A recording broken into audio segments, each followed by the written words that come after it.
Yuk, mulai. Oke, selamat datang kembali di Behind the Curtain. Asik. Episode kedua 2025. Yoi. Kali ini kita bersama idola kita, Gap. Idola, jujur. Idola kita jujur, ini idola Amin. kita. Seorang musisi yang bandnya baru aja merilis album terbaru, Jalaran Sadra judulnya. Dan baru saja menang AMI Award. Yoi. Kategorinya duo atau grup alternatif terbaik. Please welcome Gerald Situmorang. Asik. Terima kasih. Halo Mas Sugap, halo Mas Bastian. Oh. Salam kenal. Salam kenal Bang Ger. Kita sebelum masuk pertanyaan ini biasa kita ada pertanyaan basa-basi. Oke. Basa-basi media. Harus dijawab ya? Iya dong. Oke. Apa dong? Pertanyaannya adalah Pramono Anung berencana terapkan 4 hari kerja dalam seminggu untuk pekerja di Jakarta. Oke. Tanggapan lu bagaimana? Kalau gue sebagai musisi, gue aja nggak tahu ya jam kerja dan hari kerja gue gimana. Tapi itu kan ngaruh ke kantoran kan, ke abang gue, ke kakak gue. Misalkan dia tetapin gitu, berarti semua perusahaan dan kantoran tuh mesti ikutin. Di Jakarta, iya. Iya. Wajib gitu. Iya. Kayaknya buat orang kantoran sih happy ya. Apa kagak sih? Kalau bos-bosnya sih gue nggak tahu happy apa enggak gitu Buat aja. karyawan jujur Buat lo happy happy sih. nggak berdua? Happy ya? Happy. Lumayan. Buat Tapi karyawan pasti- kan, tapi kan Iya. buat yang Buat bos-bos kepalanya ya. yang buat Betul. ngurusin project-project Iya benar. Pimpronya gitu nggak tahu deh. Tapi Itu sebagai cukup nggak musisi, enggak ya? Kalau gue kan Nggak ngaruh ya? kadang jam kerja atau hari kerja kan kadang bisa libur, kadang bisa tiba-tiba malah panjang sampai malam. Jadi kan beda ya. Tapi kadang kayak misalnya temen gue, misalnya Marco gitu, Marco Stefano Damar Barsora yang berkeluarga, dia emang udah nyusun, misalnya gue hari ini libur, hari ini apa gitu. Kalau gue kayak lebih ngasal kan, wah hari ini gue bikin lagu, hari ini gue produksi apa gitu. Kecuali emang jadwalnya udah jelas banget ya, ada panggung, ada apa gitu. Tapi kan kalau kayak produksi musik atau apa kan, klien kan bisa datang random kan gitu kan. Iya Gitu. benar-benar. Berarti Jadi nggak sebagai ketemu. musisi tuh juga bisa mengagendakan jadwalnya ya? Bisa kalau disiplin. Sebenarnya kalau kayak gue pribadi, misalkan gue sebagai gitaris harusnya kan gue as a gitaris ataupun sebagai basis harusnya kan tiap hari kayak latihan gitar atau latihan bass gitu kan. Cuma kan kadang kan nggak selalu itu dilakukan. Gue sih masih sering ya latihan gitu. Cuma kadang misalkan nih kayak lagi bolak-balik ke rumah sakit gitu, ada yang sakit, ya kan nggak fokus gue juga lagi kagak latihan gitar gitu loh. Ngerti nggak sih? Jadi kan kayak beda-beda gitu kan. Benar sekali. Bagus. Jadi kita nggak menjawab Mas Pramono, Pak Pramono. Lebih curhat tadi ya? Lebih ke curhat. Nah oke, kita langsung aja nih, Bang Gerald. Oke. Bisa dibilang kita berdua ya, khususnya awal pertama kali terpapar gitu sama Gerald Situmorang tuh dari sketsa. Oke. Benar. Kalau gue Terharu gue, ada yang tahu. Wah, Ada. pasti. Oke. Kalau gue dari lagu ini sebenarnya, dari lagu pertama sketsa yang gue tahu itu Hop Hop. Oke, Oh, menarik. Lu apa, Gap? Gua anjay. Alexa. Hop. Childhood Dream. Childhood Dreams, Into the Light. Oke, cool. Lumayan ya. Waltz for Alice? Woi, itu album 2 tuh. Ada album Sedap. dua. Enggak apa-apa, keren. Farm Time kan? Ada. Farm Time. Udah benar sekali. disebut ya tadi ya. Lagi. Udah album 1 hampir sih tadi. Wah, thank you ya. Gue Greenfield. jujur kaget loh. Greenfield ada kan? Ada. Ada. Itu tentang lapangan bola. Yo. Ntar gue ceritain. Nah. Itu kali. Lumayan. Nah, maksudnya kita sih ngefans sama sketsa gitu. Gue pertama Oke. kali denger sketsa tuh zaman gue SMA. Oke. Berarti satu angkatan. Tadi kan gue Satu sempat angkatan. nanya Lu Mas SMA Sugap berapa ya? 94. Gue SMP, sorry. Gue Lo SMP. Oke, Mas Bastian. Jadi ada temen gue sekolahnya tuh baru kedatangan lu main di sekolahnya dia. Mana Pensi Prom ya? Ricci? Ricci, Pensi Ricci. Pensi Ricci. Oke, iya. Terus dia datang ke rumah gue. Dulu masih ngeband gitu bang. Oke. Masih suka ngeband di rumah gue. Lu dengerin nih lagu band gitar. Katanya dia mirip Dewa Pepe. Oke, ya banyak yang bilang. Bener sih. Bener kan? Banyak yang Dua bilang, gitar, banyak ya. yang bilang. Lagunya ini hop pas gue liat, wah anjir, sinkup gitu. Jujur aja nih Bang. Oke. 22 Agustus 2010. Gue lagu Alexa. Ya, yoi. Oke, ntar gue tonton abis ini ya. Jangan Bang. Ntar gue tonton abis ini. Oke, Lumayan gue sih. terharu. Itu sebenarnya gue nggak tahu yang Mas Bastian maksud itu pensi Ricci atau prom Ricci. Cuma itu salah satu yang berkesan buat gue karena gue manggung. Kalau misalnya itu di pensinya, Iya. gue manggung gue di Mas Bibisana sekarang produser musik, Iya. handal sama Marco Stefano drummernya, basisnya tuh Adrian Mahendra, kakaknya Oh, Baskara Baskara, Hindia. iya. Kita manggung berempat. Cuma nih penontonnya kan anak SMP kan, dan Iya, kita betul. musiknya instrumental. Iya benar. Tiba-tiba mereka request loh lagu yang ini, terus pas kita mainin melodinya, kita kan instrumental kan nggak berlirik nggak apa kan, dia nyanyiin melodinya. Itu salah satu momen yang gue nggak akan lupa. Oh di Temen di- gue dari di Ricci. Ricci. Temen gue bener dari Ricci. Terus itu dan karena kayak gitu maksud gue ya musik mau itu berlirik mau itu enggak ya bisa punya arti buat penonton atau buat pendengar kan gitu kan. Itu makanya yang gue sangat terharu sih di situ gitu. Yang di request apa bang? Kalau nggak salah hop hop. bener. Hop hop itu kan ceritanya lagu terakhir kan biasanya kan. Sinkup udah ada tuh ya bang ya. Sikop. Ya itu sebenarnya gue ngikutin Karimata adalah band fusion jazz tahun 80-an. Dan kalau dibilang orang gue sok klarifikasi. Dibilangnya Semara Depa Pepe, gue memang dengerin tapi bukan yang gue favorit banget ya. Dan gue sebenarnya kiblatnya gue berdua tuh lebih ke Mas Dewa Bujana, Mas Topati. Karena mereka, gue membentuk sketsa juga karena gue nonton mereka sebenarnya. Jadi gue bahkan pas itu nggak dengerin Depa Pepe gitu. Kecuali kayak Start kan emang bener-bener booming gitu kan, Start, gitu ya. kan.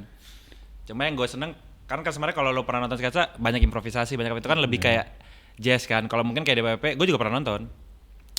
Lebih kayak pop instrumental atau campur classical atau apa yang gitu-gitu kan. Ya tapi pandangan orang yang terserah orang kan. Karena kalau di gue sketsa sebelum gue dulu atau tahu tiba-tiba anjir di Bara Suara ada Gerald juga nih. Itu pas Sama, dulu banget iya, tuh iya. kan tuh. Lumayan Anjir nih. kaget tuh gue. Ini gitaris Oke, sketsa oke. dulu nih. Jadi dulu di zaman gue SMA itu sekitar 2009 berarti ya. Iya. Itu tuh gue diracunin sama temen gue nih ada sketsa. Terus tiba-tiba ada album fisiknya terus gue beli di Distara waktu itu ingat banget. Gue kulik satu-satu lagunya sampai temen-temen di kelas SMA gue tuh kan dulu gue pakai iPod ya, ada iPod. Gus pinjem dong iPod lu dengerin gue saudara-saudarain lagu Alexa dulu hop apa lagu sketsa tuh pada tahu sampai akhirnya kalian tuh manggung pertama gue nonton kalian pertama kali tuh di BSD di Taman Jajan Jazz berarti. Yes benar Jajan Jajan itu Jazz. mungkin 2008 2009. Iya dan temen gue ada yang kayak ya dia kan main gitar juga ya bang terus kayak nggak kayak minggu depan 2 minggu setelah itu tuh dia tiba-tiba jago gitu terus dia Tiba-tiba jago. gue les sama Gerard Gus katanya anjing Siapa namanya? ada namanya Dava tapi itu dulu banget Oke. Iya. Beneran les. Beneran les. Gue beneran kenal. iya beneran les kayak anjir gila sih Jadi peningkatan dong gue ajarin. peningkatan jujur Ada satu murid gue yang belum pernah bayar les gue. Namanya Baskara Hindia. Oh, Dia les gitar sama gue sekali terus nggak bayar. serius bener Iya gue udah bilang ke dia berkali-kali. dan kita tahu juga kalau itu berlahir dari Pangudi Luhur ya. Iya. Nah sebenarnya yang maksudnya konteks biar pendengarnya pada nangkep, kemarin sketsa kan duo gitaris akustik instrumental. Pangudi Luhur itu SMA gua dan Dimas Wibisana. Tapi sebenarnya terbentuknya sketsa tuh dari 2005. Jadi gua masih kelas 3 SMA. Jadi dulu nggak tahu kalian berdua pernah nonton ini nggak ya? Yang Pelver. Oh, Pelver belum pernah. Pelver nggak kebagian ya? Tahu tapi. Jadi Pelver dulu yang itu kan kayak salah satu pensi ternama di sekolahan gitu lah. Nah ada kalau PL bikin Pelver itu ada special performance namanya Cheers PL. Jadi kayak kelas 1 SMA-nya cowok-cowok nari jadi kayak Cheers gitu, lucu-lucuan gitu. Tahu gue. Nah cuma pas di angkatannya gue pas gue kelas 3 kita nggak pengen special performance hanya Cheers PL. Jadi dibikin namanya Akustik PL. Akustik PL itu kayak cuma main gitaran berdua. Tadinya gue dengan Adnan Adiasya namanya sebelum dimasukin di sana. Nah pada saat gue manggung jadi kita manggung di acara kita sendiri di PL Fair itu. Cuma pas kita manggung kok instrumental kok responnya lucu ya gitu. Itu kan tahun 2005 kan, gue juga masih umur 16 tahun kali gue bikin itu. Gue udah bikin lagu sendiri, mainin Childhood Dream segala macam. Ya akhirnya lanjut, kita lulus dari SMA Pangudi Luhur 2006 lulus, ya nggak mungkin bawa nama PL dong gitu. Akhirnya kita ganti ke sketsa dan diganti personil di tahun 2007 jadi Dimas Wibisana. Baru tuh mulai rekam demo dan segala macam dengan waktu itu kenalan nama produsernya Yuka Narendra. Dia tuh produsernya Grips. Tau nggak Gondrong Kribo Bersaudara, Grips, terus produsernya Anda, Bonita segala macam gitu. Anak PL juga. Iya, Anda Perdana dulu. Di produser nama si Yuka. Dari situlah mulai kenal. Terus di 2009 sempat main sama Topati, sketsa gitu-gitu. Ya gitu lah. Tapi pertanyaan lo, ya ini kan gue lebih cepet jelasinnya kan. Dulu juga kayak susah banget ngakses nyari sketsa di mana ya? MySpace zaman dulu. Gue dulu suka nyari video live. Iya. Terus ada masih gondrong gitu ya. Iya. Jadi sebenarnya gue tuh orang yang selalu mengarsipkan gue manggung. Iya, lu lumayan banyak arsipin video-video ya. Iya, jadi gue selalu bawa handycam gue dulu jadul. Jadi handycam gue tuh bukan pakai tape, pakai mini DVD gitu. Bisa di rewrite kan, jadi bisa diulang. Jadi abis gue copy, gue ulang. Jadi gue punya arsip, gue manggung dari gue SMA kali. Di SMA ya? Gue masih manggung mainin The Strokes, terus sampai sketsa segala macam. Jadi pas gue manggung-manggung itu sebenarnya ada, cuma gue nggak pernah ngupload di YouTube karena gue orangnya lumayan perfeksionis. Jadi kayak gue udah salah dikit, gue tuh kayak nggak mau dengar gitu-gitu. Jadi gue picky banget. Dan tapi era dulu kayak ngupload YouTube tuh lumayan perjuangan gitu sih gue ngeliatnya. Era dulu ya 2008, 2007 gitu. Login segala macam. Terus eranya itu sebenarnya kan eranya MySpace gitu kan, MySpace gitu kan. emang. Jadi emang ya beda lah kalau era sekarang kayak cukup mudah untuk orang dengerin. Dan langsung lihat gitu loh di YouTube ada di mana. Kalau dulu kan MySpace audio doang dan segala macam gitu-gitu, lucu sih, kocak. Tapi sketsa kalau ditanya kabarnya sekarang gimana tuh? Iya. Lagi ada yang digarap nggak sebenarnya? Kita sebenarnya tuh karena gua sama Dimas panggilannya Mas Bud ya. Mas Bud dia kan sibuk banget produser kan. Gue juga sibuk dengan gue solo ataupun gue berada suara ataupun produce apa. Dia juga produser. Kita tuh udah pengen sebenarnya bikin album 3 gitu. Kan sketsanya ada 2 album kan. Cuma kayak Omdo doang, dia double dong. Omong Wacana, doang wacana. gitu, wacana doang. Tapi kita udah pengen, sebenarnya gue udah beberapa materi baru ini kayak cocoknya buat sketsa nih gitu. Gue udah bikin. Terakhir kan gue main yang serius di ini. Gue jadi tahun 2010 sebelum pandemi persis gue bikin 1 dekade Gerald Situmorang. Yang ada di Sound from the Corner ya? Iya, sketsa main. Iya. Jadi ada sketsa Berarti gua main. nonton tuh terakhir. Jadi gue main Gila 7 banget. hari, gue bikin semua band gue dan yang punya album ya. 7 hari gue mainin 67 lagu apa 63 lagu gitu. Gue mainin semua lagu yang gue bikin di show-nya. Nah, sketsa salah satunya gitu. Kita reuni kan, ada Dito perkusi, ada Marco, ada Tuh rame tuh. Super grup tuh ya. kok jujur lucu gitu. sih. Maksudnya ngeliat sekarang kan udah pada gimana kan, Inu, Tristan Dread Kasava juga ada ya. ada Dread Kasava, Baskoro. Itu sebenarnya kan teman-teman SMA gua kan Itu gitu PL kan. semua tuh Bang ya? Marco Berapa ya? Gons. Cie, Ya, saingan kita Gons. Cie, Marco. Enggak sih. Ayla ya, aja, Ayla aja. Siapa? Ayla aja percussionnya kan ya kalau nggak salah ya? Iya, Ayla bukan PL, dia anak Bandung dia. Ayla perkusi. Ada Dito juga dan segala iya, macam. iya. Jadi emang karena temenan dari SMA sih kayak band kayak gini gitu. Dan sebenarnya gua sama Iga juga kenal, Iga Mas Ardi, gua kenal dari gua di sketsa dari 2006. Kita pernah satu panggung cuma nggak ngobrol, belum kenalan, cuma lihat ada Tris and the Wild. Oh, Tristan World tuh. Iya, terus 2008 mulai sering ketemu banget di panggung. Ada sketsa, ada Tris. Tapi gue juga nggak mikir untuk bikin band sama dia kan, gitu kan. Gue nggak mikirin buat band sama dia. Terus Tris and Wild rilis album Julian Rasuk, gue opening. Iya, sempat ada footage-nya di YouTube ya kalau nggak salah. Gue opening di 2009. Nah, gantian gue rilis album gue 2010, Childhood Dream. Gue minta Tris yang opening gitu. Jadi emang kita sedekat itu. Tapi gue nggak nyangka maksudnya akan ada di bara ya gitu. Gitu sih. Tapi balik ke PL lagi tuh, pengaruh lingkungan PL ke ide dulu. Musik ya. PL tuh kan sampai Bara buat- Suara ada gak sih? PL sampai Dihuni sama banyak musisi ya kalau Iya. kita alumni Iya, PL ya. PL banyak musisi. Mungkin ya sekolah lain juga banyak ya. Iya Cuma kan? kayak banyak yang nyentrik juga kan di PL. Misalkan PL tuh yang buat nggak mudeng gitu. Itu SMA Panggung di Luhur. Sekolah homogen jadi cowok semua. Iya. Boleh gondrong kalau nilainya di atas 7 Bener. atau apa segala macam. Jadi lu tahu kan gue kenapa gondrong. Wih. Wih, itu nggak bercanda. Jadi PL itu isinya cowok semua dan banyak kan, ada yang senangnya gambar, ada yang senangnya foto, ada yang senangnya musik. Nah, yang tadi Mas Bastian bilang emang banyak musisi yang tumbuh dari PL. Misalkan Nikita Dompas, Anda Perdana, Iup Santa Monica, Oh iya. Iup Sinjitos kan, terus misalkan Adra Karim, terus itu angkatannya Nikita tuh semua tuh 99. Kalau misalkan atasnya lagi ya misalnya yang paling baru, yang paling in sekarang Baskara gitu 2013 atau 2012. Gue 2006 angkatannya, Nikita tadi 99, terus ada misalkan Dread Kasava, ada Dimas Wibisana, ada segala macam. Jadi emang Kayak IKJ ya. Iya, Tapi kayak SMA aja ya. padahal SMA gitu loh, tapi kita tumbuh emang senang-senang main musik. Iya, iya. Jadi makanya gue tuh nggak pernah menganggap remeh. Misalkan orang lihat, misalkan kan jarang banyak kan orang lagi band kompetisi masih SMP masih SMA, pada ketawa-ketawain, pada ngata-ngatain. Menurut gue nggak bener sih kayak gitu. Karena menurut gue itu yang bisa jadi Iya. musisi selanjutnya Iya. as a profesional ya gitu loh. Ya kita nggak tahu. Maksudnya kalau dikata-katain duluan kan jadi mungkin bisa jadi down, Drop, jadi beneran iya, atau apa kan. Sayang menurut gue. Sedangkan kita butuh pertumbuhan itu. Kalau kita zaman dulu kan maksudnya bukan era sosial media banget. Kita manggung ngasal cuek gitu loh, mau ngaco-ngaco. Tapi itu kan proses pertumbuhan sebagai musisi gitu. Menurut gue itu sangat penting malah di awal. Jadi PL itu sebenarnya sangat mempengaruhi karena balik lagi ke sketsa, produser pertama itu anak PL. Oh iya? Yang Yuka Narendra itu anak PL, angkatannya Anda. Terus sketsa pertama kali naik pesawat manggung keluar kota, main di ASEAN Jazz Festival namanya tahun 2009, acaranya di Batam. Itu kita belum pernah naik pesawat as a manggung ya. Tiba-tiba diundang, yang undang namanya Ciko Hindarto, Mas Ciko Hindarto itu dia dulu ngurusin Wami, dia dulu punya label Ciko and Ira. yang rilis album solo pertamanya Dewa Bujana, rilis album solonya Simak Dialog. Tiba-tiba gue diundang ke Seaction Jazz. Terus pas itu Topati ngelihat nama Sketsa, jadinya abis itu gue bisa main sama Topati di acara PL Fair juga tahun 2009 yang gue udah lulus. Jadi PL ini secara nggak langsung sangat mempengaruhi pertumbuhan gue sebagai musisi juga gitu loh. Karena kan gue kebentuk di SMA, manggung di acara PL Fair bisa sama Topati, Mas Topati yang mau gitu loh. Ya bingung juga kan, tapi ini kan semua kan kayak ini kok alumni PL, ini kok alumni PL, Semua ini terkoneksi lewat PL ya iya berarti gitu. Dia emang terkenal gaul sih.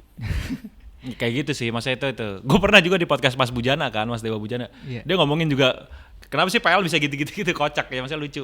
Karena ngeliat kayak gitu kan. Dan sebenarnya faktor utamanya juga mungkin kayak PL Fair itu salah satu pensi yang paling ditunggu kan. Gitu. Betul. Misalkan yang lain-lain adalah kalau zaman sekarang kan kayak apa sih tuh? Acara Lab Sky Avenue segala macam gitu. Kalau zaman dulu PL Fair, acara Tarki, tapi selalu ganti nama atau Crazy Cars atau apapun gitu. Tapi kalau di PL sendiri di zaman-zaman lo itu lagi anak-anaknya ya, anak ngebandnya lah kayak lo gitu, banyaknya dengerin apa bang? Karena kalau dilihat dari lo kan Sketsa terus lo lanjut lagi ke Giras Situmorang sebagai solois. Ada juga trionya yang lebih ngejazz, terus ada Baras Suara juga.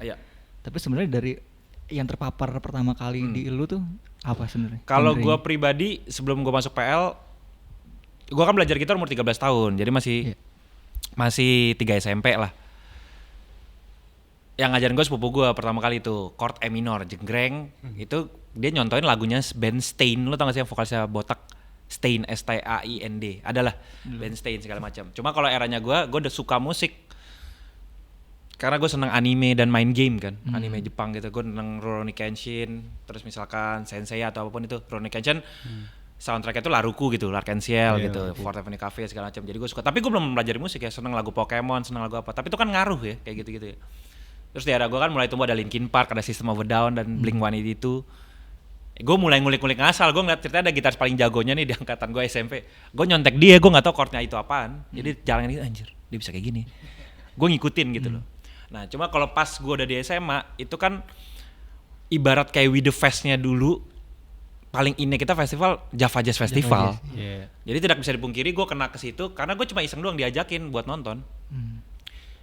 Tiba-tiba gue kebuka mata gue, gila musik bisa kayak gini, gue nggak tahu gitu kan. Biasanya kan bervokal atau tiba-tiba ada instrumental.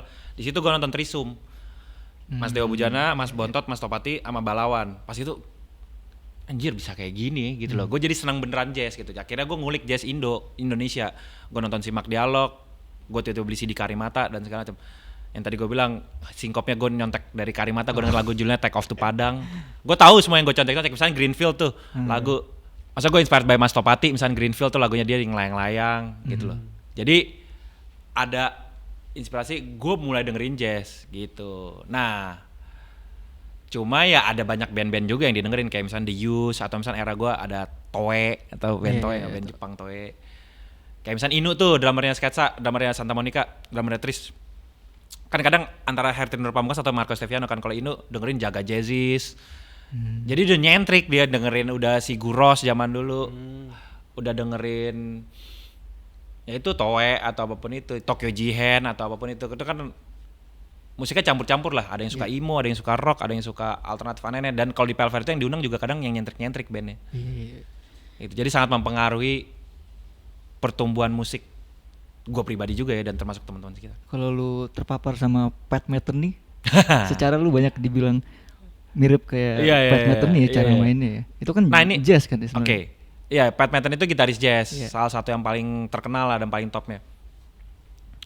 Itu lucunya, jadi gue les sama Nikita Dompas yang adalah alumni PL juga angkatan 9. Les gitar tahun 2007, gue udah kuliah di UI. Pas gue kuliah, Nick mau dengerin lagu gue nggak? Gue kasih denger dia Sketsa Childhood's Dream. Dia dengerin kan. Pas dia dengerin, wih kayak Pat Metheny ya.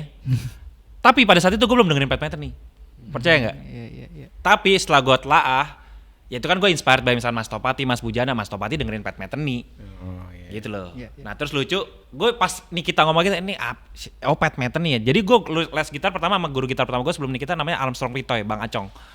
Dia bilang kamu dengerin nih Pat Metheny, John Scofield gitu. Tapi gue masih belum mudeng era itu ya, kayak apa sih ini bunyinya. Sampai tiba-tiba gue sama Bang Acong ini ke rumah gitarisnya Dead Squad. adalah Karis. Oh, Karis iya. punya bokap gitaris jazz legend. Iya. Bapaknya Karis namanya Denny TR, gitarisnya Karimata. Gue emang ngefans sama Karimata kan, karena gue ngumpulin CD-nya. Gue datang ke rumahnya Denny TR, Om Denny TR. Karis gue belum kenal, nggak ada, gue nggak ketemu juga. Sama Bang Acong, tiba-tiba dia lagi ngeplay Pat Metheny. Gue liat band gitu judul lagunya Have You Heard, kayak gue nggak bisa ngomong kasar ya, nggak bisa. Maksudnya gue abis itu kayak mind blown. Terus gue baru ngeh kan, oh ternyata Pat Metheny segini ya. Akhirnya gue ngulik gitu. Tapi bukan sekedar Pat Metheny doang. Gue cukup ekstrim lah. Gue melakukan hal yang tidak sepatutnya dicontoh. Dalam arti gue membajak semua lagu jazz gitaris era multiply.com, era blogspot gitu. Gue lumayan ngulik dari Mike Moreno, ada gitaris Kurt Rosenwinkel, Pat Metheny, John Scofield segala macam. Gue kulik, dengerin nih. Gue jarang banget ngulik, maksudnya ngulik lagu atau apa, tapi gue dengerin. Dan kalau di jazz kayak dari karakter orang tuh dinilai itu dari tone pasti, sama cara dia berimprovisasi. Dan kebetulan cara improvisasinya gue, istilahnya kalau teknis banget chordal, jadi ngikutin chordnya gitu segala macam.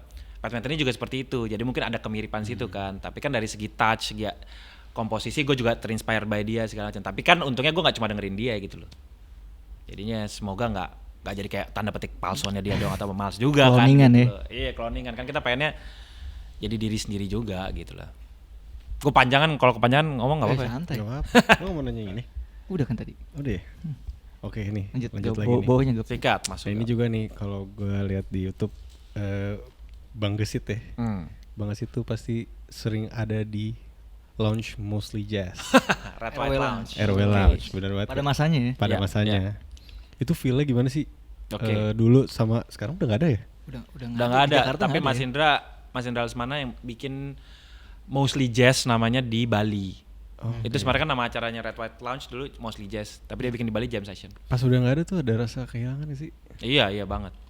Itu gimana tuh? Nah ini mundur dikit, jadi kayak tadi misalkan Mas Sugap nonton Jajan Jazz, Iya. gue nonton sketsa Jajan Jazz. Terus era itu kan JGTC cukup yang main banyak jazznya juga segala macam. Jadi ada Jajan Jazz, dulu ada di Kemang Jakarta Selatan, Eastern Promise ada jazz juga jam session, ada KJK Komunitas Jazz Kemayoran, ada Ballet Jazz di Sawangan. Jadi era Java Jazz itu 2005 sampai ke atas itu komunitas jazznya itu lumayan aktif. Bukan lumayan aktif ya, emang aktif sih mungkin ya, aktif ya. Ada lah, eksis Ada. lah. Nah terus ini sebelum ke Red White Lounge ya. Iya. Jadi Red White Lounge itu yang belum tahu itu kayak jazz club di Jakarta. Itu bukan lumayan, paling innya lah. Iya. Tapi pada saat itu karena ada Red White Lounge jadi banyak juga ada gue lupa namanya Sunday Kopi Merah atau apa tuh, ada jazz. Jadi ada banyak jam session, ada Largo, ada tempatnya Mas Aksan Syuman. Ada jazz juga, ada segala. Jadi ada banyak lah gitu. Ada Black Cat, ada apa segala macam. Cuma yang paling gaulnya kan si Red White Lounge. Iya. Nah, sebelum ke situ, jadi Mas Indra waktu itu kan lagi aktif sebagai juri idol segala macam kan. Zaman itu ya. Zaman itu. Jadi ini era Twitter ya, era 2008 Masih sama 2009. Dimas J itu. Ya. Jadi jazzer tuh ceritanya masih pada kangen nih, Mas Indra kapan ya balik lagi ke jazz. Kesannya kayak gitu, tanda petik. Gitu, iya. Padahal sebenarnya dia juga bikin album kan sama Java Jazz, sama Mas Bujana, sama almarhum Kang Doni Suhendra dan segala, Mas Gilang Ramadan sama Om Mates.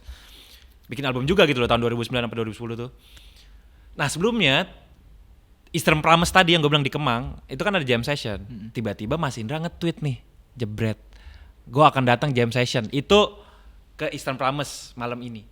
Itu kayak semua scene jazz Jakarta pada saat itu kayak hype banget. Ibaratnya Di kayak Twitter ya, di Twitter. guru turun gunung nih, Oh, iya. ke jam session lagi setelah sekian lama gitu kan. Itu di Kemang. Udah nih, gue sebagai anak bocah itu kan 2009 kalau nggak salah ya. Gue masih umur 20 kan. Gue jam session kadang udah ikutan lah, ngasal aja, cuek. Tiba-tiba Eastern Promise nih. Semua orang nungguin kedatangan Mas Indra kan. Jadi di situ ada Sandi Winarta, ada Nikita Dompas, ada Indra Aziz, ada yang lagi paling anak angkatan atasnya gue lah, jazz muda pada saat itu. Kita juga masih muda by the way sekarang. Terus gue disuruh, yang muda-muda suruh main duluan nih. Gue Ankadiov Subran, basisnya gue di Garal Semoran Trio. Ada teman gue Satrian Wiguna, ada siapa? Ngejam, main lagu lah. Tuh teman-teman masih pada nungguin Indra Lesmana kan, Mas Indra kan. Jadi kita nggak mikirin ada dia kan. Kita lagi main lagunya Herbie Hancock, jelek Cantaloupe Island. Gue ngejam nih, set. ngejam gini, gue lagi solo kan, gue udah bagian solo nih. Jadi kan kalau jazz itu kan ganti-gantian solo kan, piano solo, gitar solo. Tapi ini gue udah solo. Terus gue udah naik, gue tutup mata kan gini, ceret. Gue buka mata men, pas gue lagi solo nih, ceritanya lagi hot kan, penonton lagi, anjing depan gue Indra Lesmana bang. Gue belum kenal pada saat itu ya. The legendary Indra Lesmana udah pegang pianika bang. Udah di panggung tuh? Udah di panggung, gue lagi tutup mata, semua orang. Lo tau momen itu kan momen kedatangan dia setelah sekian lama kan kesannya. Semua orang matanya ke situ, sedangkan yang lagi ngejam tuh yang anak-anak bocah-bocah ini umur 20 tahun ini. Gue tutup mata, gue langsung abisin solo gue kan. Gue stop, gila. Gue berhenti, Mas Indra solo. Udah, ya maksudnya abis itu lanjut, hype plus semua heboh, tepokin apa segala macam udah. Terus ada satu, kasihan temen gue namanya Satriwan Wiguna. Dia belum kebagian solo, dia main piano juga. Belum kebagian solo. Abis Indra Lesmana, oke gue solo. Itu kita ketawa-ketawa sih. Kasian lo gitu. Ya udah itu. Nah, di situ kan maksudnya udah mulai ketemu Mas Indra lah segala macam. Akhirnya dia aktif, maksudnya bukan akhirnya, maksudnya ya pokoknya aktif lagi di dunia jazz, bikin album si Java Jazz segala macam. Nah, tiba-tiba di 2010 apa 2011 dia bikin inline jazz di studionya dia, jam session sebelum ada Red White. Jadi udah bikin tiap hari Jumat apa hari Minggu gue lupa. Apa gue salah ya, gue lupa. Jam session buat yang mau datang, tapi lebih yang kenal-kenal kan. Jadi itu ada Eki Puradireja, ada Nikita Dompas, ada Sandi Winata, ada Berry Likumahu, ada segala macam main situ. Nah, gue masih paling anak bocahnya lah, umur 20 kan. Gue naik kata aja sama temen gue Dimas Pradipta, sekarang mastering engineer, mixing engineer ternam. Kita datang ngasal. Gue akhirnya kenalan di situ kan. Gue kenalan, jebret, ngejam sebagai anak muda. Tapi ya seru lah, walaupun deg-degan kan. Isinya musisi idola gue semua, tiba-tiba ada Mas Bujana, tiba-tiba ada siapa yang gue belum kenal pada saat itu. Udah ngejam. Nah, setelah inan itu, jazz kan kayak kesana kan dapat apinya lagi kan. Nah, Mas Indra bikin si Red White Lounge Jazz Club-nya ini. Gue sorry jadi panjang banget nih. Red White Lounge, cuma waktu itu kalau nggak salah mostly Sunday Jazz apa, cuma hari Sabtu doang, hari Minggu doang. Jadi per minggu sekali atau apa gitu, acara yang main sekali gitu doang. Oke, gue tiap itu datang kan, gue anak jazz banget kan, sedap. Gue berusaha datang, karena abis show-nya si artisnya ada jam session. Jadi kalau jazz tuh kayak ngobrolnya, dialog itu via jam session. Lo dianggapnya tuh kayak jam session, nih orang mainnya bener nggak gitu loh. Kesannya kayak ada janji-janjinya gitu. Ya secara tidak langsung ya beneran, maksudnya kayak gitu kan. Bener. Terus ya udah, itu berutin, akhirnya ganti lagi Red White jadi yang tiap hari ada show. Dulu tapi tiap hari bang? Iya, kecuali Senin Selasa kalau nggak salah. Rabu sampai Minggu ada show terus segala macam. Dan itu semua ibaratnya angkatan gue di situ kan, gue lagi bertumbuh banget kan. Gue bilang Mas Indra, Mas, gue sketsa boleh main guys ini. Akhirnya main pertama gitu. Tapi di situ udah main. Di luarnya juga ada yang main, misalnya kayak Raisa main, Malik main, Yura bahkan main. Soul Vibe segala macam. Tapi yang jazz benerannya, tanda petik, yang fusion, yang swing, yang tradisional segala macam, ada main juga, jadi lengkap nih, maksudnya ngerti gak sih? Mengakomodir semua lah. Mengakomodir itu, dan itu kayak ibaratnya kayak Krapela tapi jazz doang, tanda petik gitu. Kayak Krapela tapi jazz doang gitu loh. Jadi seru, dan gue karena gue udah main situ, gue main datang gak usah bayar, karena mas-masnya kan udah kenal gue kan, ini anak jam session udah pernah main sini, datang nonton, gue banyak banget dapet insight kan. Gue nonton Mas Bujana, Mas Topati, nonton Balawan, nonton siapa, nonton Simak Dialog, dan di depan muka gue kan, setelah gue main gue bisa ajak ngobrol. Jadi vibe-nya tuh, dan ada jam session. Nah, sampai di titik tiba-tiba 2013 sampai 2012 udah setahun atau 2 tahun berjalan sih ini Red White. Tiba-tiba Mas Indra pengen bikin jam session anak muda. Khusus specifically ya. Maksudnya jam session jazz tapi anak muda. Nah, gua ngasal, gua dong Mas yang nge-host gitu. Oh ya udah, lo aja sama. Jadi Gerald Sumarantio dibikin karena Mas Indra. Udah lo trio aja bikin sama bass sama drum. Gitu. Jadi terjadilah sekira semua. Walaupun sebenarnya gue pas kuliah gue udah punya trio juga, namanya Back Trio ada. Oh iya, pernah dengar. Gitu. Itulah kira-kira Red White. Tapi maksudnya gue jadi cerita sejarahnya tentang itu ya. Tapi maksudnya vibe-nya pada saat itu bukan lumayan ya, salah satu hot scene yang sering didatangi kayak Krapela sih gue mungkin nangkepnya. Cuma ya jazz aja gitu. Gue lumayan banyak tahu band-band baru, bukan baru sih, maksudnya baru yang gue tahu tuh dari video itu tuh. Yang dia si Senang 0906 itu ya? Iya. Itu Jakarta. Itu siapa sih bang sebenarnya? Itu namanya Sachiko. Jadi dia kadang di komen kan, thank you ya mas, dia saya cewek. Iya, suka bahas-bahasin komen. Iya sih, Sachiko juga salah satu yang bikin apa ya jazz Indonesia jadi bisa dilihat juga kan karena arsipnya dia kan gitu. Dan cuek gitu loh, ngupload kadang Mas Bujana kayak gila nih orang upload mulu, gue mainnya belum tentu bener yang ini. Gue pun juga kayak gitu, misalnya gue orang Sachiko lagu yang ini jangan upload ya, gue mainnya ngaco nih yang ini deh, yang lain gitu loh. Padahal dulu tuh video dari Red White Jazz aja, Red White Lounge aja. Itu tuh audio dari kamera kan. Iya. Gitu. Tapi tetap gue tonton gitu. Iya. Kecuali ada beberapa video spesial lah yang di mixing kan, yang Eva Celia, yang gua Gerald Semorang Trio tuh gua di mixing sama Jesse, drummernya segala macam. Ada beberapa yang spesial lah kita walaupun ada dari kamera, tapi era itu kan kayak berarti banget kan, gitu loh. Dan yang senang itu kan juga full dari kamera tapi. Iya. Ajar play aja. Hampir semua Java Jazz ada. Iya. Dan biasanya tau gak, kalau misalnya gue direkam, pas gue main lagi ngaco, gue main menurut gue lagi oke, kagak direkam, atau dia kagak lagi kedatar. Sama ini kalau Malik musik Japan tuh. Oh iya. Kayak sama. Itu dia juga kayaknya. Dia juga ya? Soalnya ada juga GBS Japan. Iya. Google Blue Shelter ada juga. Iya ada. Itu. Dan itu sebenarnya apa ya? Ya ini tapi gue maksudnya ngomongin jazznya spesifik di Jakarta ya. Tapi kan kayak sebenarnya di luar kota pun, di Bandung tuh juga hidup. Misalkan waktu itu ada klub jazz, ada Kang Niman yang ngurusin, terus ada misalnya di Jogja ada Jazz Band Senen kalau nggak salah namanya. Jadi tapi kalau gue tadi sisi dari gue as a jazz di Jakarta gitu loh, tumbuh kayak gitu sih. Oke. Dari jazz kita ngomongin jazz ya. Tahu-tahu yang gue pas zaman kuliah itu yang tiba-tiba gue pertama kali nonton Bara Suara itu tuh di Bandung itu. Gue kuliah di Bandung. Pokoknya tuh pertama kali gue tonton itu panggungnya tuh kita harus masuk dulu, kayak ada pohon-pohon hutan gitu tapi masih dalam kota. Terus kalian tuh manggungnya bareng Elephant Kain gitu-gitu pokoknya. Oke. Jadi ada di situ. Terus kayak langsung kaget banget ya, anjir ini kan yang sketsa. Kok jadi main begitu? Iya, gue juga pertama kali lihat Bara Suara juga pas ngeliat line up lagi, maksudnya personilnya. Wah ini Iga Masardi, The Truth and the Wild nih. Basisnya Gerald maksudnya yang gue udah tahu lu anak jazz main lah. Jazz sama Monita juga. Terus juga Marco Steviano tuh drummernya Raisa kan, reguler tuh. Terus tiba-tiba jadi satu grup. Wah nih aneh nih. Iya. Itu kan iya. Kok super grup itu bener ya? Bener. Itu tadi. Terus juga yang kita tahu kan kalau dari cerita-cerita lu di podcast lain deh, seharusnya menjadi basis itu adalah Pandu di Adams ya. Cuman karena sering mangkir gitu. Kayak cuma pernah latihan sekali apa 2 kali kalau nggak salah. Iya. Gue juga nggak mikir gue akan jadi member. Lanjut terus sorry.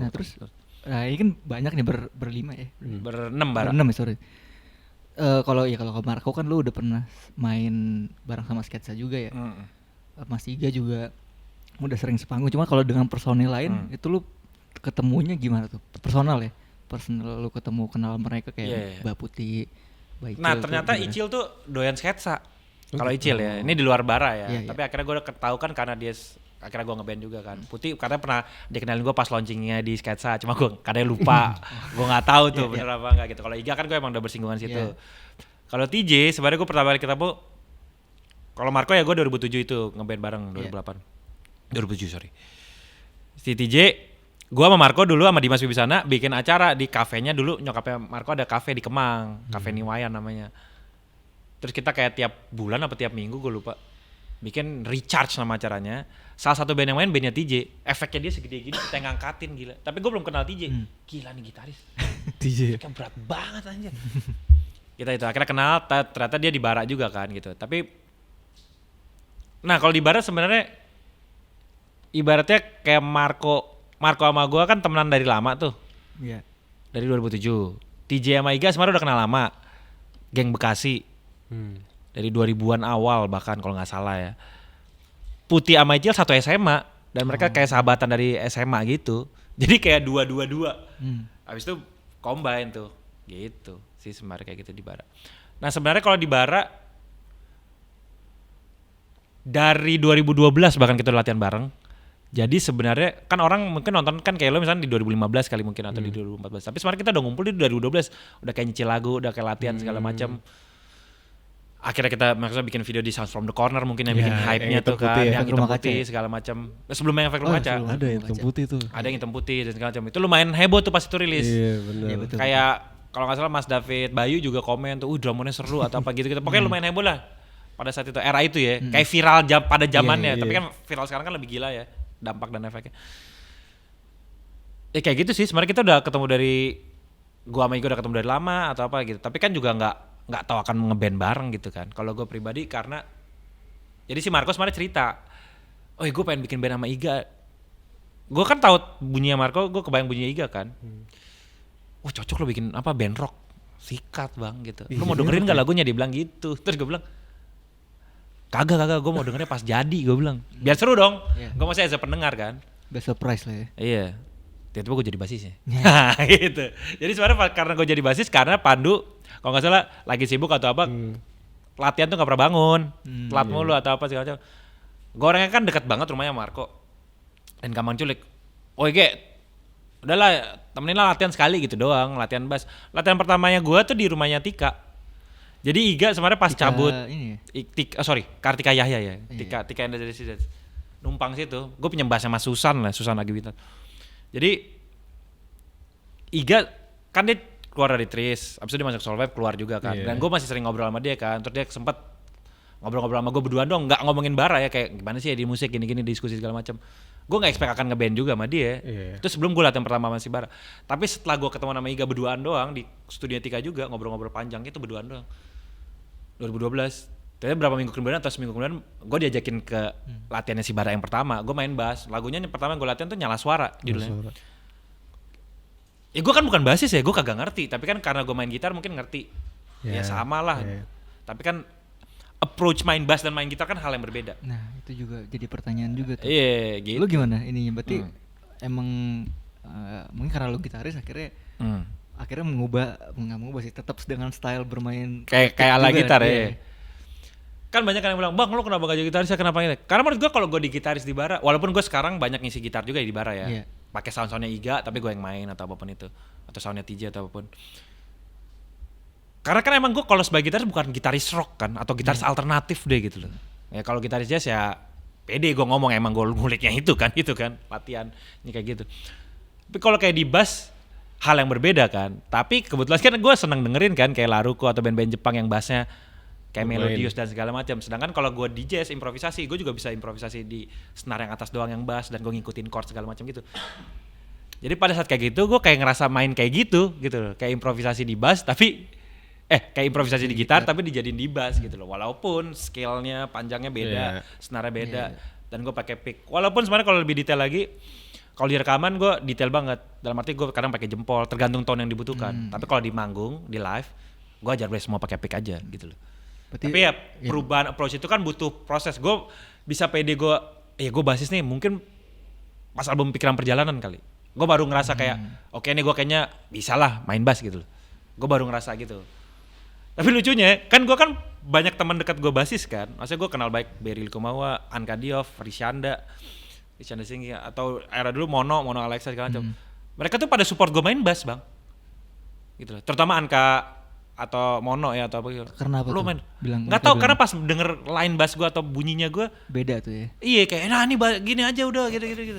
Mungkin lu memainkan terms yang jarang dimainkan basis iya, sesungguhnya. Iya mungkin ya, gue gak ngerti. Karena kan kayak misalnya kayak Mono line bassnya bagus gitu loh. Anka basis gue yang gue sering main sebagai session pop sama Mas Indra ataupun di jazz atau ada gue tanya Syadu Rasidi gitu basis Dead Code sekarang yang sebenarnya kan dia basisnya Mas Bujana juga. Gue temen deket kan. Mereka pada support gitu. Seru-seru.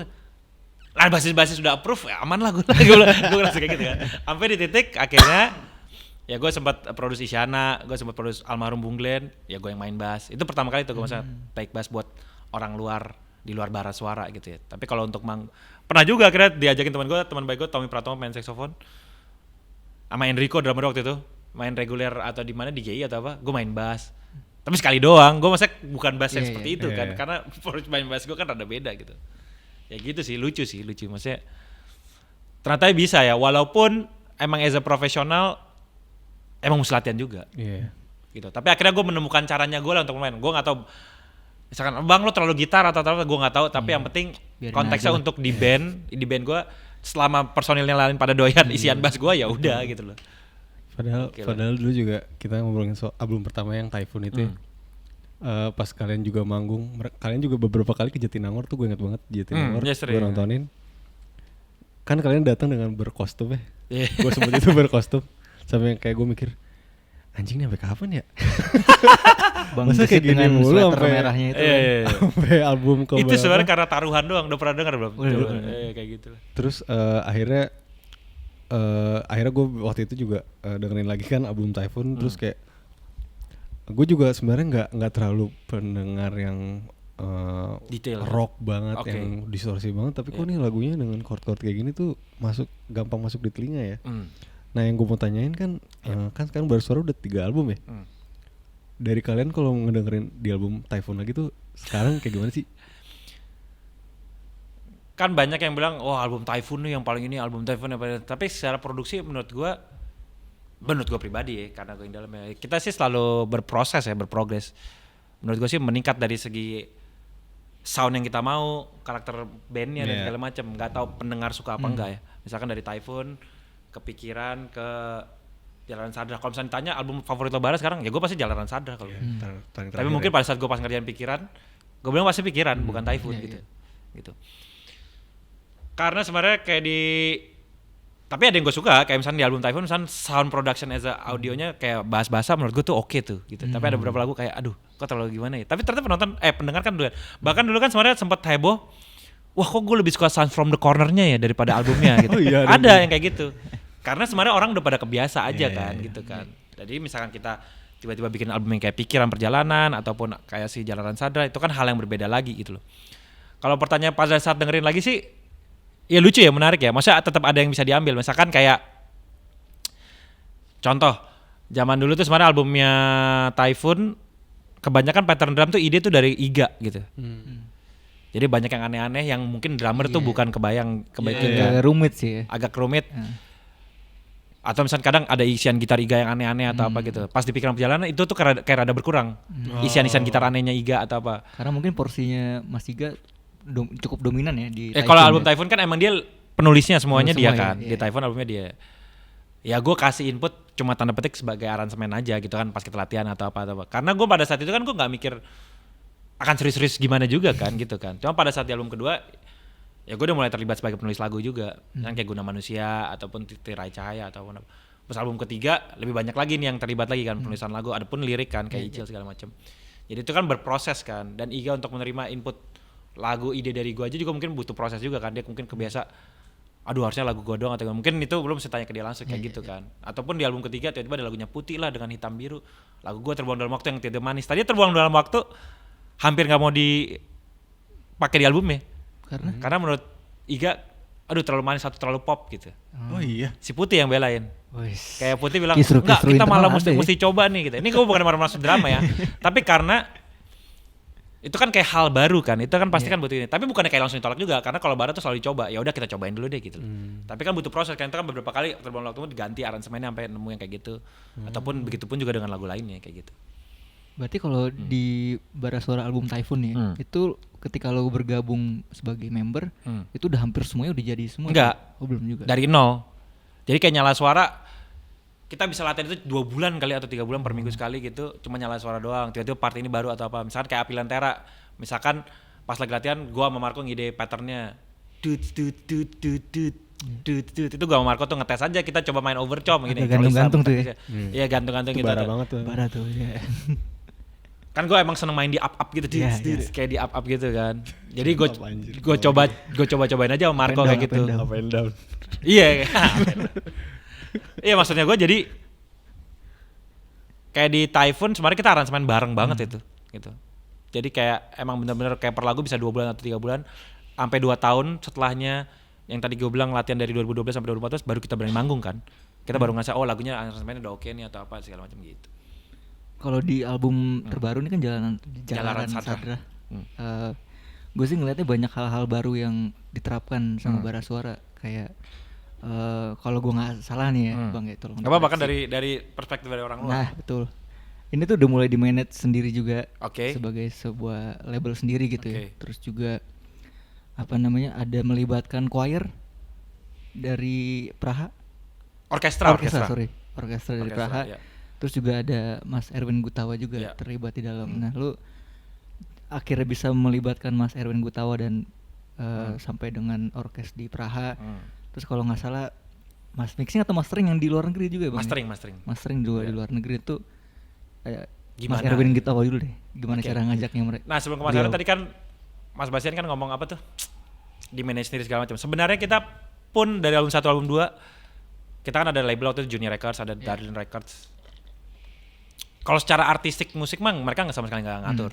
Jadi sebenarnya kebebasan kita berekspresi bebas banget. Kita mau bikin lagu mau chordnya cuma 1 kayak mau chordnya 15.000 boleh gitu loh. Soundnya kayak gimana? Mereka udah percaya aja gitu. Dan di album ketiga manage sendiri itu tidak merubah artistik yang mau kita mau buat, lebih ke kita berenamnya maunya kayak gimana gitu. Nah kalau ke Mas Erwin, jadi ini musik gue mesti ceritanya dari mundur dikit ya. Jadi kan sebenarnya 2020 pandemi nih. Yeah. Gue kan orangnya kan kayak gak bisa diem kan. Gue harus kayak bikin album gitu. Gue pribadi pun yang baik itu di band ataupun di solo. Jadi 2020 akhir tiba-tiba gue bilang, ini kita kayak diem aja gitu. Padahal kan lagi pandemi ya. Tapi kan gue lumayan otaknya kan lumayan nyentrek juga kali ya dibilang. Gue bilang kayak gue nggak pengen nih kalau ngeband cuma diem doang gitu. Akhirnya kita memutuskan di akhir tahun meeting besar gitu. Akhirnya ya udah si Putih ngide akhirnya kita ke puncak ya seminggu gini. Udah kita lagi pandemi kan lagi dark moment banget kan, banyak kejadian aneh lah. Januari kita ke puncak seminggu seband, belum pernah kan.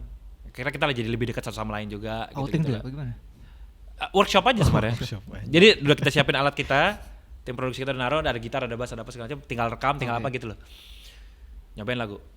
Nah itu sebenarnya lagu yang udah lahir situ ada, gue udah bawa dari rumah kan, gue bawa dari rumah tuh Antea, Terbuang Dalam Waktu, terus ada lagunya Putih, Hitam Biru kayaknya di situ udah cobain dikit deh, apa gue lupa ya.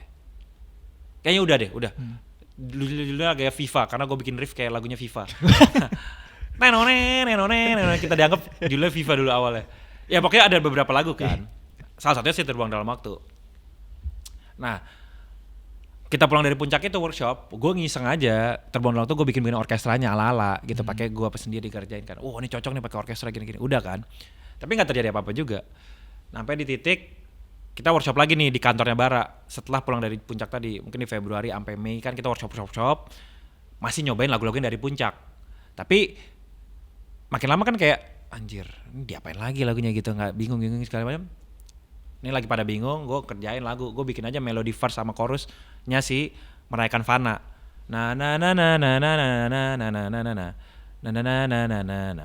Gue nyanyiin aja gitu, nih gue bikin lagu, kita bikin dah lagu yang ini. Gue belum tahu kan di Fana atau terus Iga bikin intronya. Oh lanjut. Udah kan, kita lagi ngerjain si Fana nih kan. Orkestra seru kali ya, ngasal. Cuma ngomong asal doang. Dari gitu. lo tuh? Gue lupa lah pokoknya dari siapa lah. Di kepala gue kan ngasal kan, gue kan hoki pernah main sama Mas Erwin kan, dan cukup deket lah gitu, ngobrol-ngobrol apa. Erwin gue tawa sih bang, gitu gue bilang ngasal-ngasal gitu ada. Itu kita lagi berenam tuh, gila lo, mau coba ngasal nggak telepon? Gue ngasal aja gue bilang. Mas Erwin gue WhatsApp, Mas Erwin, gue boleh telepon nggak mas kalau santai? Bentar ya gue lagi meeting ini. Soalnya Mas Erwin tuh gue ngeliatnya apa ya, dia kayak anak band juga kan, dan rusuh energinya juga berapi-api kan. Jadi menurut gue cocok nih buat Bara, sama-sama rusuhnya gitu loh. Udah tiba-tiba gue loudspeaker aja kan, Mas, gini Mas, kalau Bara Suara kan lagi bikin album baru, ini 2021 kan masih, bahkan kita rekaman orkestra itu 2022, jadi setahun, hampir 1,5 tahun kemudian lah. Itu gue telepon, lagi ngerjain si Fana, kita ada lagu nih mas gini-gini, belum tahu sih berapa lagu gini-gini. Bara Suara pengen pakai orkestra, mau nggak mas gitu? Wah gue sama lo ayo ge gitu loh. Gue pas gitu kan anjir terharu banget ya Mas Erwin. Ya singkat cerita tiba-tiba dia mau lah, akhirnya kita meeting, kita kasih dengar lagunya segala macam. Oke, requestnya apa gini. Kita percaya Mas Erwin segala macam. Karena Mas Erwin kan nih kita udah ngajak dia, udah dia aja bang. Kita udah nggak perlu ngapa-ngapain lagi gitu kan. Gitu lah, maksudnya ya udah akhirnya dia kerjain.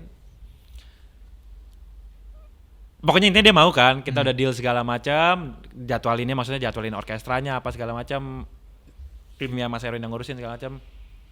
Udah, terus aransemennya kita nggak pernah denger, karena Mas Erwin bilang, pokoknya lo terima jadi. Nggak ada revisi tuh ya? Dia udah bilang, oh gitu. Pokoknya sama gue nggak ada revisi. Tapi maksudnya dia bilang, tapi kalau misalnya lo udah jadi, terus ada yang mau lo mute atau apa, kan kita as a producer berhak juga kan, tapi ya jangan kebanyakan juga dong dia bilang, karena kan udah capek-capek bikin. Iyalah, maksudnya kita juga udah percaya taste-nya dia dan segala macam kan. Ya udah, terus Mas Erwin rekaman nih, dapat jadwalnya itu pas Bara lagi main di Soundrenalin. Karena itu lagi pandemi, dia pertama kali rekaman remote, dalam arti Zoom gitu. Dia bisa kan datang ke sana kan untuk kondak ataupun jagain apanya segala macam. Udah. Jadi gue belum pernah denger kan. Yang wakilin datang ke studio Mas Erwin tuh gue sama TJ. Yang lain pada masih di Soundrenalin mau nonton Weezer kan, bangke. Gue dioper, gue dioper ke, gue emang pengen lihat, pengen denger juga secara langsung kan. Jadi pas kita manggung di Soundrenalin, itu udah mulai rekaman atau apa. Jadi kita di jalan masih sambil dengerin kayak dari handphone gitu. Anjir lagi Zoom nih, belum mulai nih. Anjir deg-degan gue gitu-gitu. Jadi kita gak tahu bunyinya kayak apaan kan gitu. Akhirnya gue nyampe di studio Mas Erwin di Antasari. Gue udah gak dengerin sama TJ. Pertama kali itu gila men, kayak mau nangis gila lo asli. Aransemen Mas suara yang gitu pertama idola ngerjain musik lagu lo yang lo buat gitu. Itu Cita-Cita Putih juga tuh, gue pengen lagu gue, komposisi gue dibikin Erwin Gutawa. Kejadian kan di Hitam dan Biru segala macam kan. Gue ngefans sama Mas Erwin sebagai Karimata, sebagai The Arranger segala macam, tiba-tiba dikerjain. Dan dia beneran ngerjainnya segitunya, karena maksudnya dia bener-bener cutting si Gita Gutawa. Jadi kan translatornya Gita Gutawa bang, translatornya. Jadi dia yang nge-WhatsApp bar 36 tapi pakai bahasa Inggris, bar 36 more power violin gitu-gitu. Jadi ada yang kocak kan karena Zoom kan. Ya udah, si Gita bilang kayak tuh papa tuh atau apa, gue lupa manggil apa, ayah atau apa, bertapa tuh di kamar gak keluar 2 hari 3 hari, suruh makan suruh apa. Jadi maksudnya sebenarnya segitunya serius. Ngertiin ya, gue terlalu, maksudnya kan ya gue nggak bilang lagunya Bara susah ya, cuma banyak tantangannya lah, banyak jebakan lagunya Bara. Ada dari chordnya modulasi atau dia biramanya ganti dikit atau temponya ganti atau apa. Ya mungkin di situ ya dia excited juga kan Mas Erwin kan gitu. Udah lama nggak, dia bilang udah lama nggak ngerjain band ataupun apa. Terus ketemu Bara yang emang rusuh juga, chordnya banyak atau apa. Dia kan lebih variasi lagi gitu. Dia yang bilang bahkan, gue gak mau cuma strings doang ya, strings maksudnya kayak violin, viola, cello, double bass doang. Gue pengen ada trombon, ada brass, ada ini. Dia yang minta ada woodwinds, ada flute, ada apa. Oke mas, kita sikat mas gitu. Jadi emang bener-bener dia yang pas denger, gue udah kebayang di sini ada trombon, sini apa gitu. Tapi pas rekaman benerannya di Zoom tuh, lo lihat apa ada di situ juga bang? Enggak, gue ada di studio Mas Erwin, kita Zoom sama si orkestra kan rekam di Praha kan. Bukan preview ya? Enggak, ya rekaman. Jadi makanya tadi kayak kita kan sebagai bar 36 diulang deh. Ini kurang nih ribet juga violinnya gitu-gitu. Ya lumayan ribet karena kan Zoom, tapi itu udah sering kok era sekarang gitu. Karena cost kita ke sana segala macam mahal segala macam. Ini udah jauh lebih praktis dan murah. Karena gue ngedenger Mereka Nirvana kan juga yang salah satu yang di orkestra ya. Yes. Itu denger intro kan dari drum dulu tuh. Dragda tuh. Anjir tuh megah sih emang. tapi lagu-lagu Barsur tuh selalu kayak gitu Bas. Awalnya kayak ditonjok-tonjok dulu nih, dar pas refnya tuh tiba-tiba kayak terbang. Iya turun ya gitu ya. Makanya mungkin itu salah satu yang bikin apa ya, lagu rock yang di telinga tuh gak enak untuk diterima gitu loh, gak yang harus denger 3, 4 sampai 5 kali. Karena di bagian refnya tuh kayak catchy, di happyin lagi gitu loh. Nah, yang gue mau tanya tuh, apakah itu salah satu ciri khas dari Bara Suara? Karena dari album 1 ada gitunya. Gue sih sebagai gue yang buat ataupun sebagai yang aransemen, gue aja nggak pernah ngebayangin kayak gitu sih. Gue emang itu nggak dijadiin pakem. Gitu. Kagak gitu. Emang kayak gitu aja kali gitu. Bahkan kan kadang kayak Bara kan sebenarnya lagunya verse sama chorusnya tuh nggak tahu yang mana kan gitu loh. Nah itu gitu kan. Gitu Cuma yang lagu yang album 3 ini lumayan jelas lah. Ada ini chorus, ini apa ini kira-kira. Kita aja bingung itu part yang mana ya? Chorus yang mana sih? Gitu. Kita bisa remember. Tapi kita kalau kayak dinamika kayak tadi, tapi misalnya istilahnya dinamika tuh naik kenceng turun pelan. Kita sih nggak pernah pikirin ya. Emang kalau di sini kita emang sini ngegas deh. Di sini apa? Tapi kita mikirin chorus pelan nih. Kita selalu enggak sih. Tapi lebih kayak menurut kita enaknya gimana aja gitu.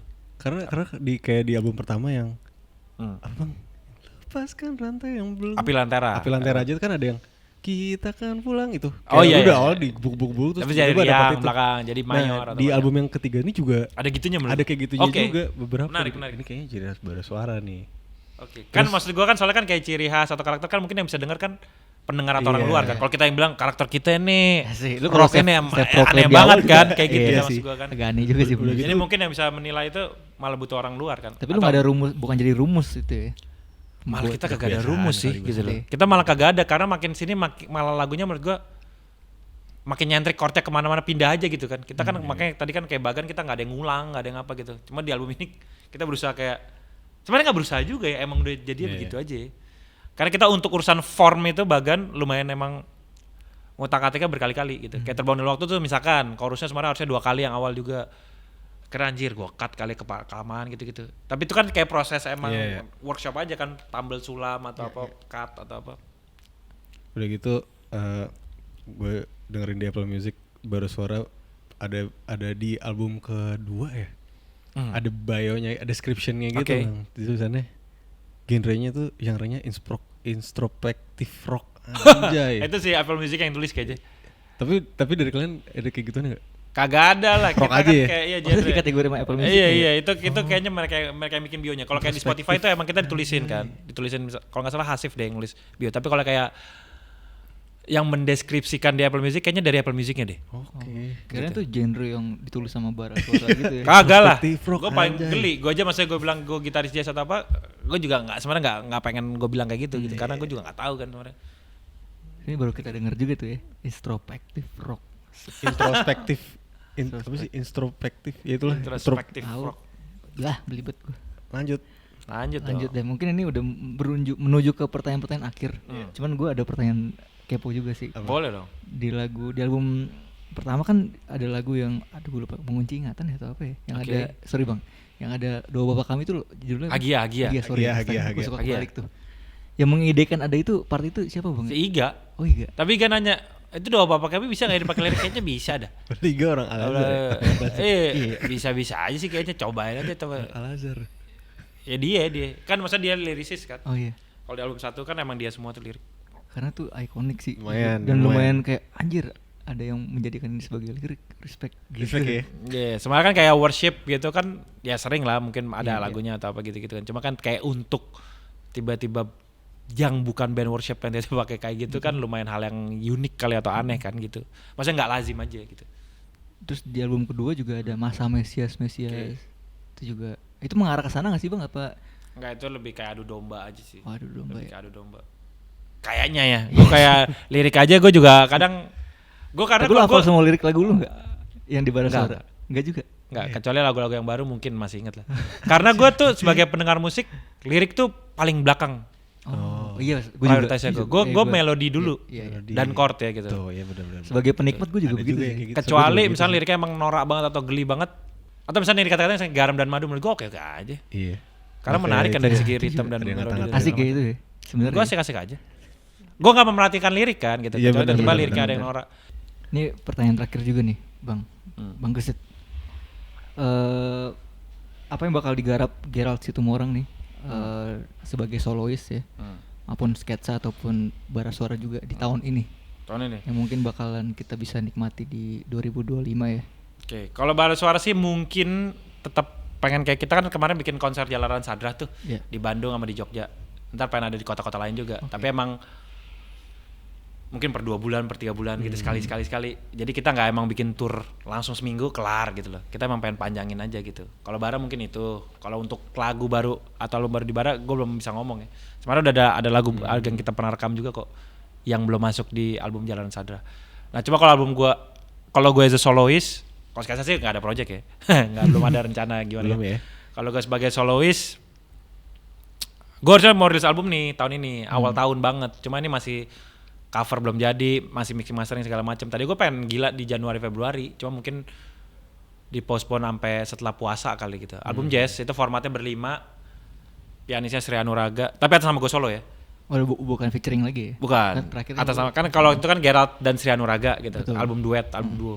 Kalau ini emang albumnya gue doang, tapi yang main mereka. Pianisnya Sri Anuraga, drummernya Jesse Laurus Mates, bassisnya Jason Montario, sama saksofonis namanya Bas G.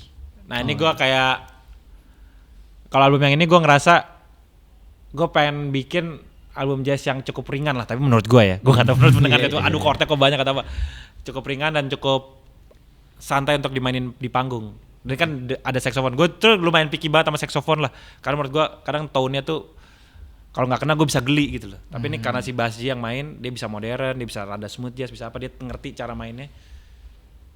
Gue langsung main bikin album sama dia gitu loh. Karena gue jarang kan gue nggak kebayang akan ada album sama saksofon lah ibaratnya. Maksudnya saksofon as a main melodi. Di Solitude gitu ya. Berarti belum ada saksofon deh.